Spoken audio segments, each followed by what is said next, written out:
Depuis plusieurs semaines, les Algériens résidant à l'étranger peinent à se procurer des billets d'avion pour rentrer en Algérie. Que ce soit chez Air Algérie ou chez les autres compagnies aériennes, les billets d'avion se vendent en quelques minutes. Certains n'hésitent pas à parler d'opacité puisque les compagnies aériennes n'annoncent jamais le début de la vente des billets. En plus de leur rareté, les billets d'avion vers l'Algérie sont vendus à des prix exorbitants. Air Algérie, le sénateur Benzaïm revient à la charge décidément, le sénateur Abdelwahab Benzaïm en a gros sur le cœur contre la gestion d'Air Algérie. L'élu dénonce la gestion de la billetterie des vols internationaux opérés depuis la réouverture des frontières. Après son post sur sa page officielle sur Facebook, où il s'est montré très critique, accusant le directeur général par intérim Amin Mesraoua de mainmise sur la vente des billets, Abdelwahab Benzaïm est revenu à la charge en s'adressant directement au patron d'Air Algérie dans une lettre ouverte. À ce jour, la compagnie Air Algérie fait encore partie du domaine du pavillon national, et non pas du privé.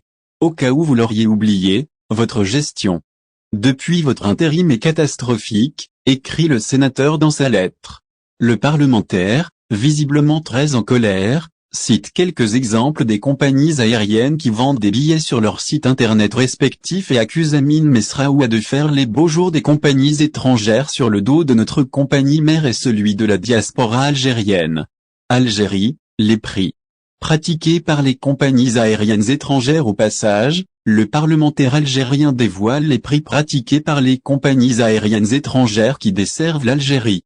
Tunisair vend le Tunis-Alger entre 850 et 1050 sur leur site directement.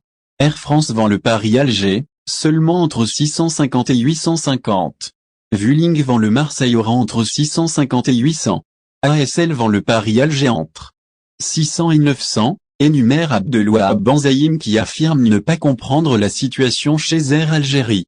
Les Algériens de l'étranger sont contraints de payer des sommes faramineuses pour pouvoir venir passer des vacances ou assister à l'enterrement d'un proche en Algérie.